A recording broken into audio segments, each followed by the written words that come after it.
जय श्री कृष्ण भक्तों, आप सभी को नरसिंह भगवान चतुर्दशी की हार्दिक शुभकामनाएं। नरसिंह चतुर्दशी क्यों मनाई जाती है? नरसिंह चतुर्दशी के दिन भगवान विष्णु अपने भक्त प्रहलाद के रक्षण हेतु अर्ध सिंह व अर्ध मनुष्य रूप में प्रकट हुए। भगवान के इस रूप को नरसिंह कहा गया। प्रति वर्ष बैसाख माह के शुक्ल पक्ष की चतुर्दशी को नरसिंह जयंती मनाई जाती है और बड़े ही धूमधाम के साथ इसको लोग मंदिरों में मनाते हैं और विष्णु भगवान की, नरसिंह भगवान की पूजा करते हैं। नरसिंह जयंती से जुड़ी एक पौराणिक कथा है। ऐसा माना जाता है कि नरसिंह चतुर्दशी के दिन ही भगवान विष्णु ने नरसिंह अवतार लेकर दैत्यों के राजा हिरण्यकश्यप का वध किया था। प्राचीन काल में कश्यप नाम के ऋषि रहते थे। उनकी पत्नी अदिति थी। ऋषि कश्यप के 2 पुत्र थे। एक का नाम हिरण्याक्ष और दूसरे का नाम हिरण्यकश्यप था।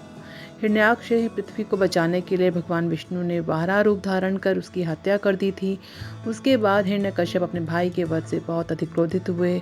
उन्होंने वर्षों तक कठोर तपस्या की और भगवान विष्णु को ब्रह्मा जी को प्रसन्न करने के लिए उन्होंने तपस्या करते रहे और उस तपस्या से प्रसन्न होकर ब्रह्मा जी ने उन्हें अजय होने का आशीर्वाद दिया।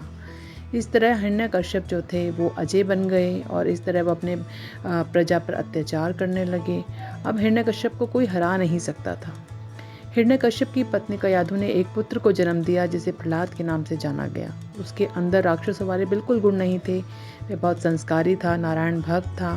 प्रहलाद की आदतें देखकर हिरण्यकश्यप उसके अंदर बदलाव लाने की बहुत कोशिश करने लगा, लेकिन भक्त प्रहलाद में कोई भी परिवर्तन नहीं आया। उसके बाद हिरण्यकश्यप ने बालक प्रहलाद को मारने के लिए अपनी बहन होलिका की गोदी में बिठाकर अग्नि में उसे प्रवेश करके बैठने का आदेश दिया। इस घटना में प्रहलाद को तो कुछ नहीं हुआ और उसकी बहन होलिका जो थी वो जलकर भस्म हो गई और उसका अंत हो गया। इस बात से हिरण्यकश्यप बहुत अधिक क्रोधित हुए और उन्होंने प्रण लिया कि अब मैं प्रहलाद को और अधिक कष्ट दूंगा। एक दिन हिरण्यकश्यप ने बालक प्रहलाद से पूछा कि तुम्हारे भगवान कहाँ हैं? तो प्रहलाद ने कहा कि वह तो अंतर्यामी हैं, सर्वत्र व्याप्त हैं। इस पर हिरण्यकश्यप ने कहा कि वह खंबे में है क्या? तो बालक बोला हाँ। इस पर उस दैत्य राजा जो था वो खंबे में मारने लग गया।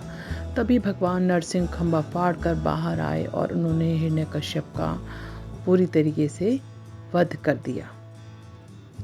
जब नरसिंह जयंती मनाई जाती है तो घर में पूजा कैसे करें? अपने पूजा कक्ष में वेदी स्थापित करें, भगवान नरसिंह, माता लक्ष्मी के चित्र स्थापित करें, मंत्रों का जाप करते हुए भगवान जी को फल, मिठाई, गंगा जल, नारियल चढ़ाएं, भगवान नरसिंह के मंत्रों का जाप करें और पूजा को पूरी तरीके से समापन करें। और इस बात का ध्यान रखें कि एक साक्षी दीपक जो है वो इस पूजा में अवश्य जलता रहे ताकि वो जो है वो प्रज्वलित रहे। भगवान नरसिंह की पूजा करने से क्या होता है? उससे भय, हर प्रकार का दुख, उनका अंत होता है। शत्रुओं पे हम विजय प्राप्त करते हैं। तो और अपने जितने भी काम हैं उनको हम भगवान नरसिंह की कृपा से बनवा सकते हैं। तो इस तरह इनकी पूजा करते हैं। बीज मंत्र है इनका श्रौम। इस बीज मंत्र को जो है वो उसमें नरसिंह भगवान, ब्रह्मा और जो है इसमें दुख हरण सबका जो है ये बीज मंत्र एक बीज मंत्र है जो कि दिव्य तेजस्वी ब्रह्म स्वरूप श्री नरसिंह का बीज मंत्र है, जो जिसमें ये कहा गया है कि वह मेरे दुख को दूर करे। इसके अलावा संकट मोचन नरसिंह मंत्र का भी जाप कर सकते हैं। उसके मंत्र से भी जब भी अगर आपके ऊपर कोई कष्ट आते हैं, संकट आते हैं, तो आप संकट मोचन नरसिंह मंत्र का जाप भी कर सकते हैं। इस तरह भगवान नरसिंह के जप करते वक्त माला जाप अवश्य करें। माला जाप के लिए लाल तुलसी की माला का उपयोग करें और यह मंत्र कम से कम जो है वो 108 बार या 1008 बार अवश्य करें। तो इस तरह नरसिंह भगवान की जयंती मनाएं। सब खुश रहिए और आप सभी को मेरा नमस्कार।